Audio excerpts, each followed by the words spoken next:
Thank you, Mr. Chairman. Prior to 2016 and 2017, the worst known instance of abuse of power by an administration was Richard Nixon's abuse of his administration to target his political enemies. By any measure, what the Obama-Biden administration did in 2016 and 2017 makes everything Richard Nixon even contemplated pale in comparison. And Richard Nixon rightfully faced impeachment and ultimately resigned as a consequence of his misconduct. The evidence that has been made public has made clear that the Obama administration targeted his political opponents, targeted President Trump and his campaign, unleashed, weaponized, and politicized the Department of Justice, the FBI, and the intelligence community, and that the decision-making to do so went right up to the very top. We know that on January 4th, 2017, the FBI concluded in a document that has just been released that General Michael Flynn was, quote, no longer a viable candidate to be part of this larger case. Their investigation did not yield any information on which to predicate further investigative efforts.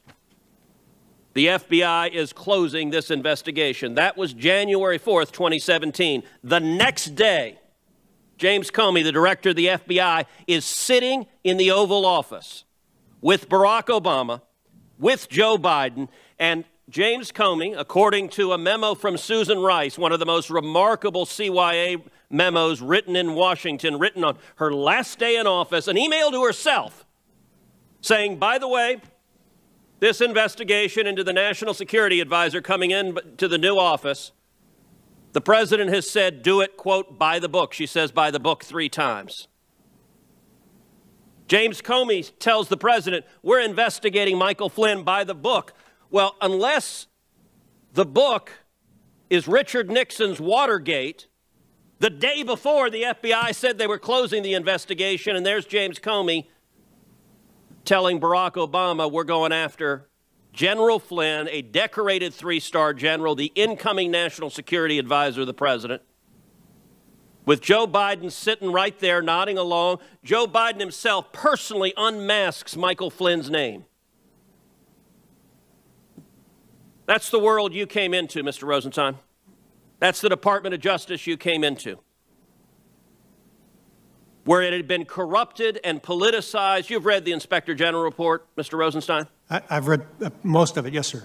You've read the 17 repeated material misstatements documented within the Inspector General report. I have read that, yes, sir. You're aware one of those is a lawyer fraudulently altering an email, creating counterfeit evidence that became the predicate for a sworn statement in the FISA court.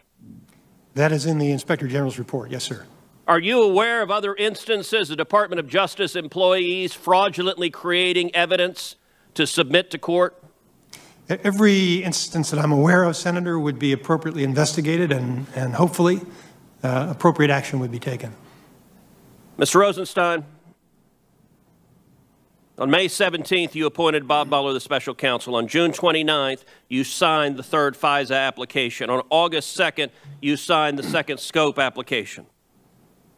You came into a profoundly politicized world, and yet all of this was allowed to go forward under your leadership. That unfortunately leads to only 2 possible conclusions. Either that you were complicit in the wrongdoing, which I don't believe was the case, or that your performance of your duties was grossly negligent. Was there any that standard, Senator? Was there any more important case the Department of Justice had than an investigation into whether the President of the United States is a Russian asset colluding against the United States? Well, that's the way you're characterizing the investigation, Senator. There was certainly lots of important investigations, but I viewed this as one of the most important. Okay. You just told Senator Lee you read the FISA application. At the time you read the FISA application, did you know that the primary source behind the Steele dossier had disavowed it and said it's not true? At the time I reviewed it, and I'm not sure I read every word, but I certainly reviewed it, and no, I did not know that. At the time you reviewed it, did you know that there was significant exculpatory material that was omitted from it? Absolutely not. At the time you reviewed it, did you know that a lawyer on your staff had fraudulently altered material as a basis for a FISA application? That lawyer was not on my staff, but I was not aware of it. It was on the FBI staff? Correct. And the FBI reports to the Deputy Attorney General? Correct. At the time that you reviewed it, did you know the Steele dossier was paid for by the DNC? I don't believe so. Did you ask any of those questions? Well, the questions I would have asked, Senator, would have been, is the information represented to me verified? And I would anticipate, Senator, that if somebody knew that it wasn't, about the credibility of the informant or the accuracy of the evidence. Mr. Rosenstein, when you're going into a department that has been politicized, I understand it's easier just not to rock the boat, not to question the people there.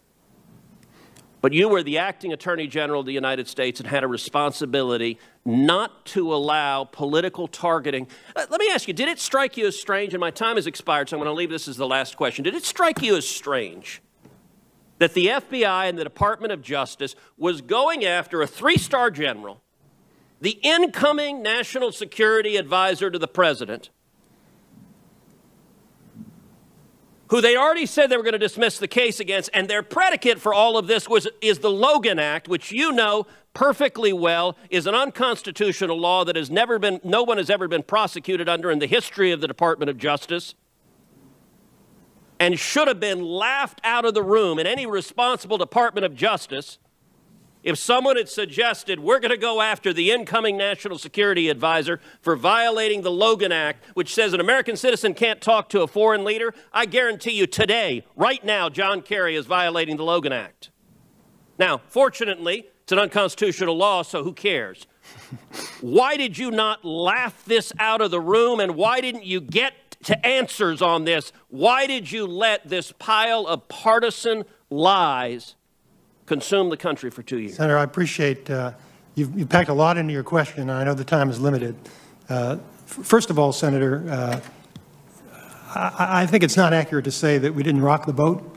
As you may be aware, when I went into that job with Attorney General Sessions, we actually made a lot of significant changes. It wasn't just about the Russia investigation. There was a lot more going on in the Department of Justice. And so I would not have been reluctant in any way to rock the boat if I believed that there was something improper going on. With regard to General Flynn, to take that particular issue, Senator, my understanding at the time that I arrived was that General Flynn had lied to the Vice President and to FBI agents, and that, I believe, was the primary issue that was under investigation at the time. I didn't know all the background that appears in the pleading that was filed by the U.S. Attorney in D.C. But you didn't bother to ask. You didn't actually bother to drill in and say, show me the background. You know, this may be the most important case we've got in the whole country. Let me actually do more than just rubber stamp the document put in front of me. I don't believe I was rubber stamping, Senator, and I fully appreciate your concern, and obviously you always wish you could have done more, but we did have 70,000 cases filed that year. I devoted more attention to this case than to anything else, but I still didn't know everything. And so that's the best I can give you, Senator. Senator Klobuchar, thank you.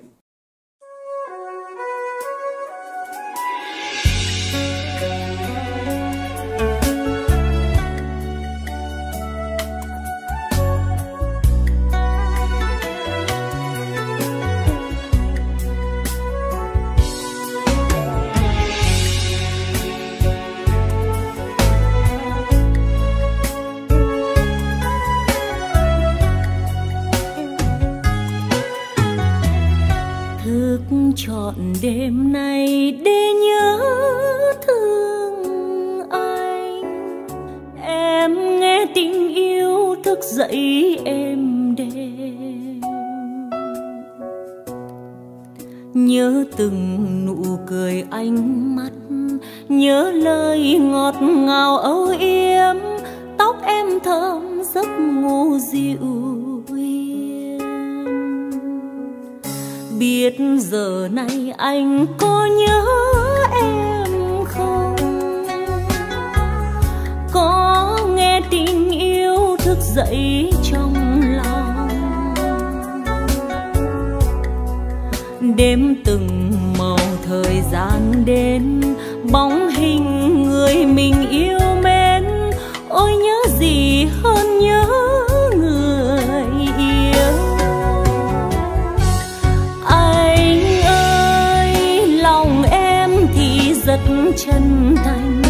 ước nguyện trọn đời yêu anh, chớ đừng giận hờn em nhé. Anh ơi, đừng bao giờ nói chia lìa, sẽ làm tội nghiệp em lắm. Đã thương nhau chớ phụ tình nhau, thức trọn đêm nay để nhớ thương anh. Sương rơi lạnh câm cảnh vật im lìm, ước gì mình đừng ngăn cách, ước gì nhà mình chung vách, hai đứa mình thức trắng đêm nay.